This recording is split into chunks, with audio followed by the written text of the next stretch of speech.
to BizTech's marketing show.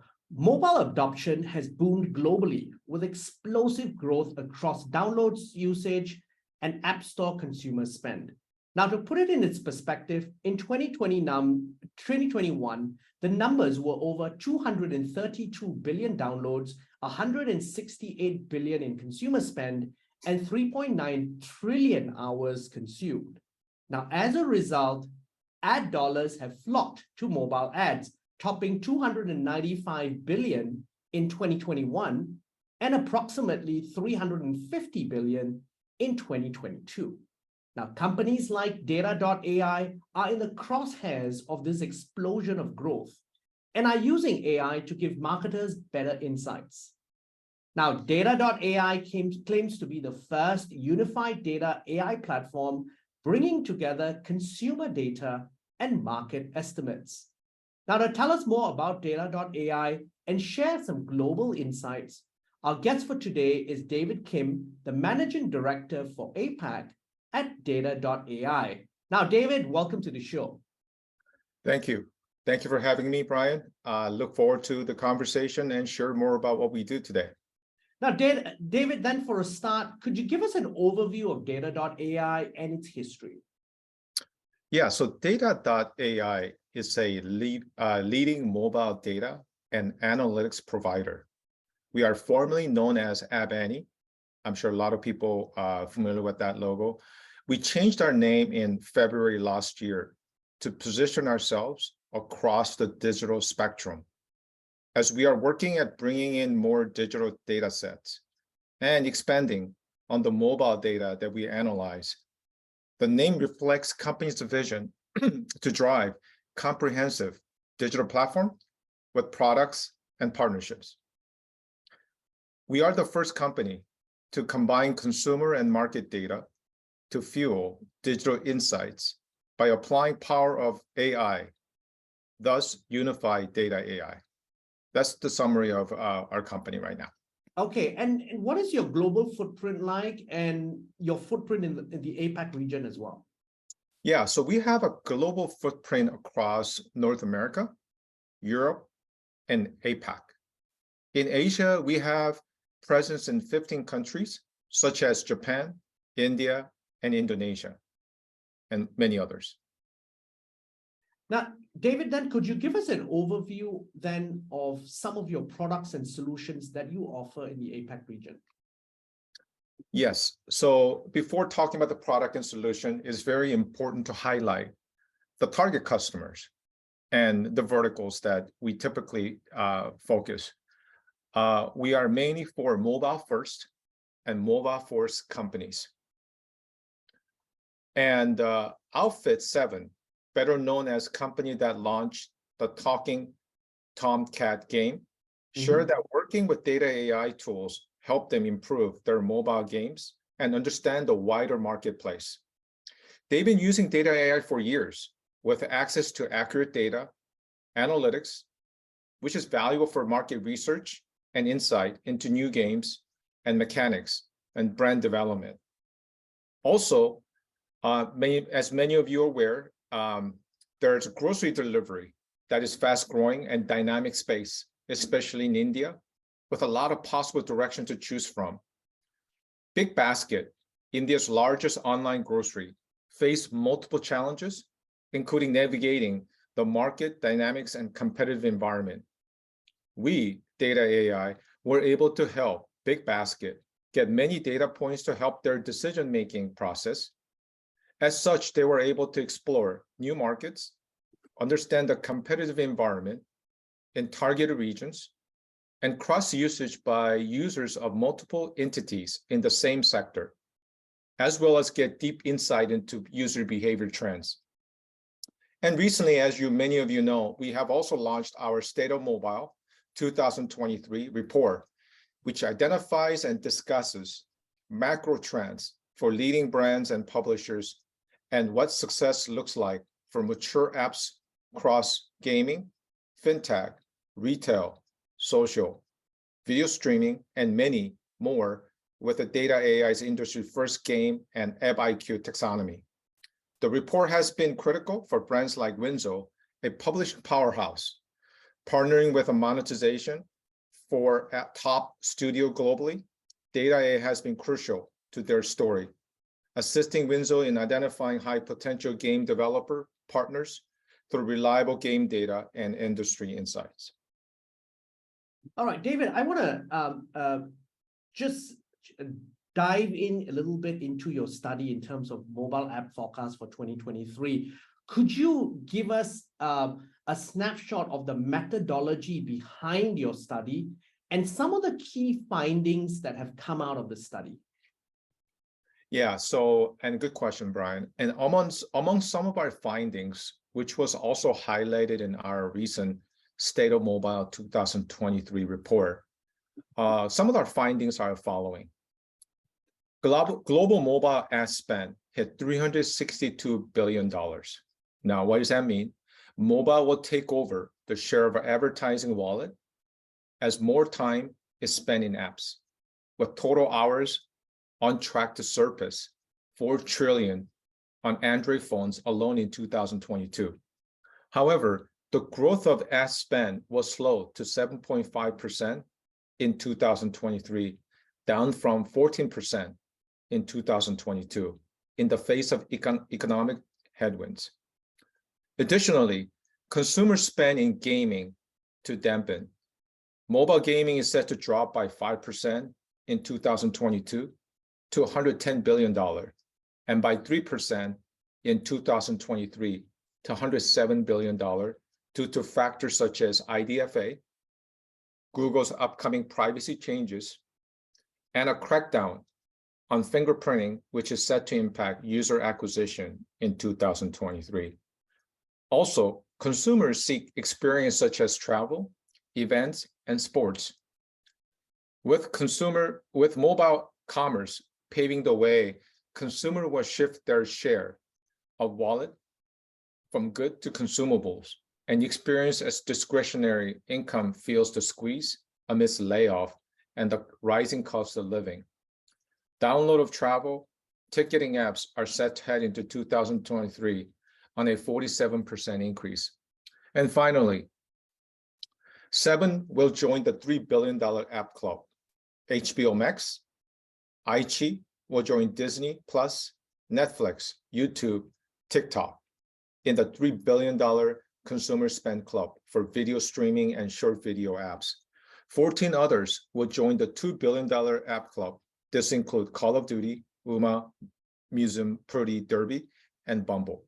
So those are the overall of how I see that we will be looking at 2023 and beyond forecast.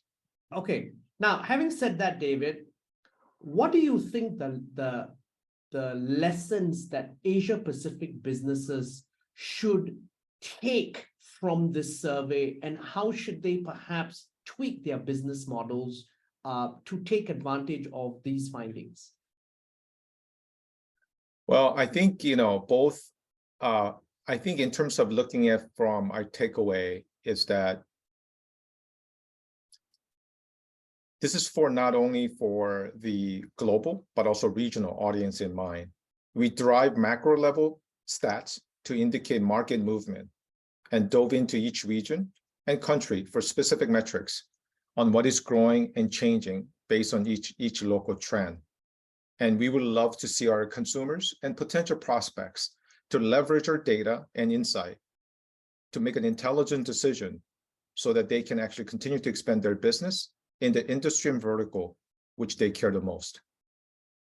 One of the things, David, when I was researching for this interview, which I found fascinating, was the growth kind of mirrors the way someone like me has changed his consumption patterns. Now, I'm in my 50s, and I found that especially in the last 12 to 24 months, besides the screen time on work, my primary screen has become mobile.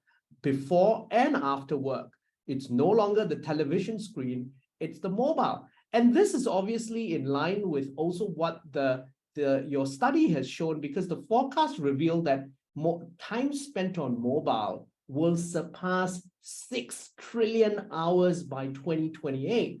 which is a staggering 34% increase over the next 5 years. Now, could you give us some insights into what's fueling this rise? Yeah, and from my experience talking to a number of different customers and the needs and the verticals that are growing, I see that more and more consumers are spending. If you look at countries like Korea, Japan, and many other APAC countries where before the COVID, I think we were much more used to actually going from point A to point B. But I think COVID has really changed or accelerated our mobile first business. Now, I think if you look at from not only driving from point A to point B, Ubers of the world, but Uber Eats, which is basically the food deliveries, to even a gaming, which has always been very popular. More people are actually staying and containing themselves and not really exposing, I think, to a more of a what I consider more social. And the habit and the behavior has changed such that mobile becomes a much more predominant way of living and also doing their business day to day. Now, David, one of the key things is then brands and marketers in the Asia Pacific region in particular need to change. What advice would you be like to share with them in order to then position their businesses for a very different 2023, 2024? So I think, way I see it is that video streaming and user-generated content will continue to fuel growth in the next 6 years. Third-party Android store, China will remain the largest mobile market's time spent. LATAM, SEA, MENA will drive growth and engagement. APAC will continue to be a large growth market for time spent. China, India, and Indonesia have been strong aggregate growth over the last 3 years and well-positioned for growth on both per device basis and in aggregate from large device bases driven by first mobile phone owners. So therefore, I think this is how I see the way the marketers and the brands in APAC should position. Now, one of the things that obviously all companies around the world are now positioning themselves for is really a global economic recession and downturn. You already from your studies, you can see that spending in-game apps for in-game spending is set to fall, while customers are then looking at different to spend more on experiences. How do you think this is going to play out in the Asia Pacific region, particularly with tighter budgets and less discretionary spending? Yeah, based on our recent State of Mobile 2023 report, it is worth noting that we may already be seeing indications of a slight slowdown in the app market. While downloading and time spent remain hot, consumer spend is seeing a cooling in spending. Globally, consumer spend dropped in 2022 by 2% year over year. It is also worth noting that downloads grew 11% year over year and time spent is up 9% year over year. This shows that mobile is more central to our lives than ever, and mobile usage at all-time high, despite consumer moving into a post-COVID world. That's how I see where we're going right now. And within the APAC region itself, obviously you have markets like South Korea, which are very, very sophisticated mobile markets, South Korea, Japan, and then you have emerging markets like perhaps like Cambodia, which have very different consumption patterns. Could you share some interesting insights into how you see the Asia Pacific consumers moving in different directions, particularly in terms of the mature markets versus the less mature markets? Yeah, so I think let me start with the more mature market. I think more mature market, we are seeing a noticeable growth where I think short video is well positioned for continued growth in time spent and time spent in APAC, such as TikTok. YouTube also positioned well for strong continued growth in time spent and usage in APAC as well.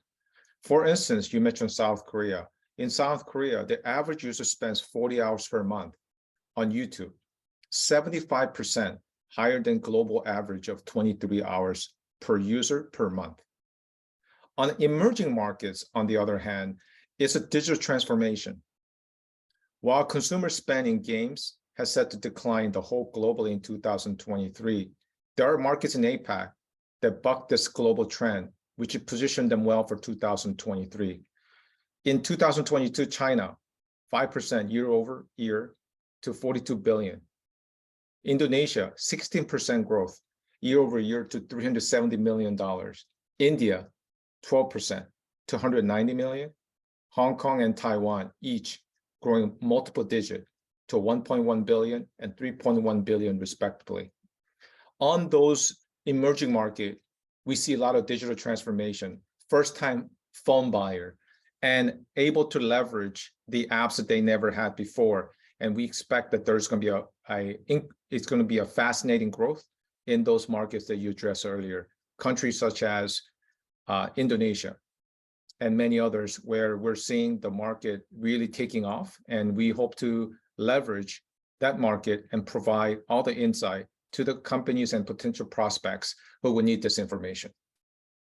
Now, one of the key things, and someone like you, David, will be able to share really broad insights across the region, is the changing popularity of various platforms, ranging from Facebook to TikTok to Instagram. Could you share some insights into how these trends are shaping up? Because from my perspective, I see, for example, a clear drop-off in Facebook consumption across my peers. Yeah, so I think the important thing to note is that there are a lot of similar apps that does what Facebook does today, which is much more localized and much more well supported. And I'll give you an example. What's popular in US, a Google, where you do your search. It's still popular globally, don't get me wrong, but you can still use something similar in South Korea. You can use Neighbor. If you want to use a chat, you can use Kakao. You don't have to actually use a global app to actually communicate, because there are apps that are very localized and very popular that almost everybody uses in a given country. Japan uses Line. They don't use a Kakao. So there is no one app that will provide solution for all. Initially, I think that when app came out, like Facebook, I think everybody really got involved. But as the app community are starting to develop more different apps, more tailored, more localized, and more unique to their own environment, I think there are more choices, and that choices created opportunity for us and for our prospects to make sure that we can create a market for everyone to be able to leverage the benefits of app business. And this is really where companies like data.ai come in, isn't it? To really give marketers insights into where they should be putting their dollars across the spectrum. Absolutely. I mean, this is where we come in. If there are companies that are, just starting a startup, a company that are mid-size, or company that's big company that wants to even go bigger, they all need information on how to either maintain or leapfrog, or make sure that they show continued growth in a new market. They want to always go into new market. If you're in a market only for Korea or Japan, you want to go into maybe global. So all that information, how you do it, what's the right strategy, what's the right insight, what are my competitors doing that we're not doing? All that information can be provided through a company like data.ai, and we are the leader in this industry, and we certainly can provide those information to our prospect and customers. Now, David, it's been a fascinating conversation. I've really learned a lot about the mobile ad space and the industry as a whole. But before we leave, any final thoughts you'd like to leave the audience with? Yes, thank you.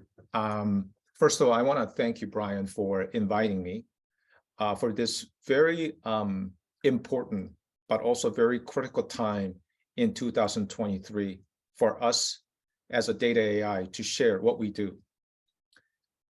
Before I leave, I'd like to summarize key points from the report that audience has a reference points on. Mobile ad spend slows to $362 billion, 14% to 7.5 year over year.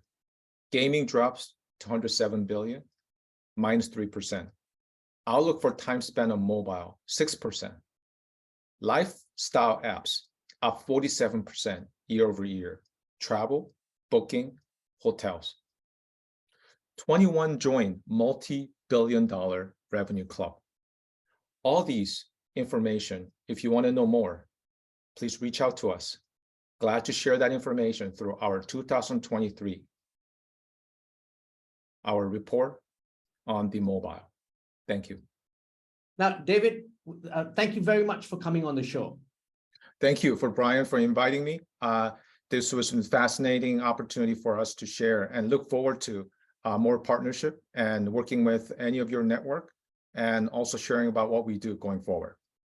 We've been speaking to David Kim, Managing Director, APAC at data.ai. I'm Brian Fernandez, and this has been BizTech's Marketing Show. This interview will be on our website, www.biztech.asia, as well as our social media platforms. It'll also be on our syndication partners, TV stations, radio stations, and websites. Thanks a lot for tuning in.